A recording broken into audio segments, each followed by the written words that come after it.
Hello friends, आप सभी का स्वागत है आपके YouTube channel typing student Marina में। आज की डिक्टेशन है 80 WPM। डिक्टेशन स्टार्ट होगी 5 सेकेंड बाद। स्टार्ट।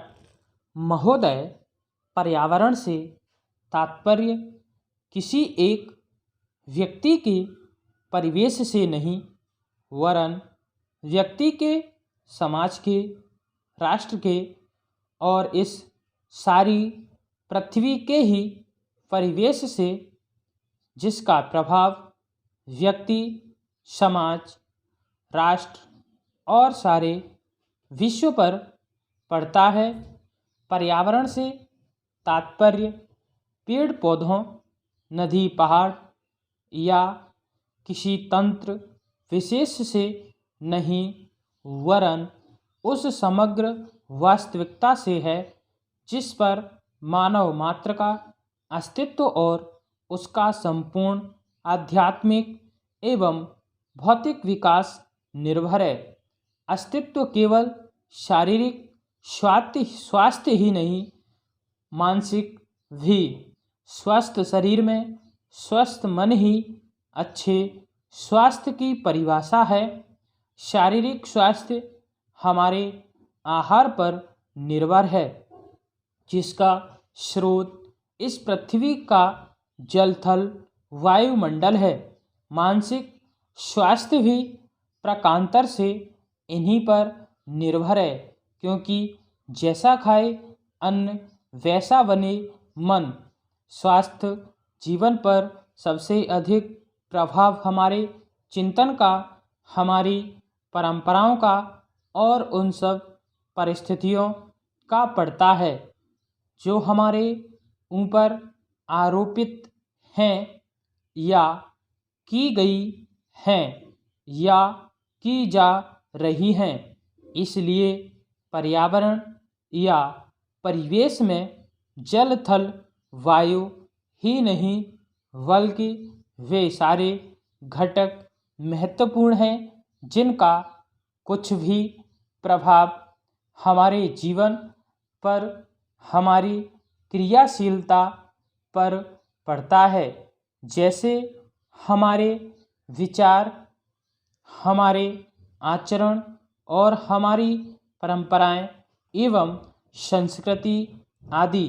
पैरास्टार्ट। सदा से मानव की आकांक्षा उन्नति और विकास की रही है। जगत का अर्थ ही है गतिमान, और गति दोनों ओर संभव है, उन्नति की ओर भी और अवनति की ओर भी।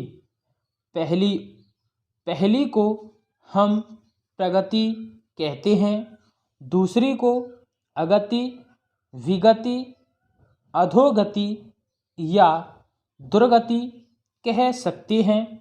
वास्तव में मनुष्य ऐसा जटिल प्राणी है जिसमें अनेक विरोधाभासी और असंगत प्रतीत होने वाली प्रवृत्तियां और प्रतिक्रियाएं होती हैं। वह कानून और व्यवस्था की मांग करता है, किंतु चलचित्र, दूरदर्शन आदि में स्वतः भड़की हिंसा या खेलों में युक्तपूर्वक की गई हिंसा अथवा अनीति से मंत्रमुग्ध भी हो जाता है।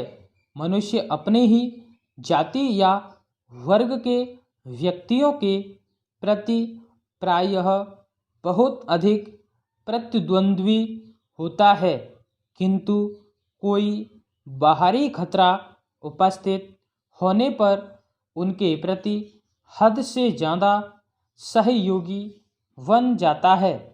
वह सड़कों पर या युद्धों में सामूहिक विनाश के प्रति उदासीन रहता है, किंतु किसी खान में फंसे हुए एक व्यक्ति या किसी कुएं में गिरे हुए एक बालक की रक्षा करने के लिए ढेरों साधन जुटा लेता है। कुछ विद्वान कहते हैं कि मनुष्य बंदर की संतान हो या ना हो, किंतु उसमें खालिस बंदर की द्वैध प्रकृति प्रायः ही होती है। उसमें शाकाहारी बंदरों की भांति वृक्षों में उछल कूद करने की प्रवृत्ति तो होती ही है, साथ ही ऐसे बंदरों की स्वाभाविक जिज्ञासा भी होती है जो अत्यंत संगठित गृहों में रहते हैं और भांति भांति का मांस खाने में मजा लेते हैं। मनुष्य की ऐसी परस्पर विरोधी इच्छा आकांक्षाओं से निपटना संभव होता है, फिर भी किसी प्रकार का संतुलित मध्यम वर्ग अपनाना अनिवार्य होता है। यही बुद्धिमानी का रास्ता है।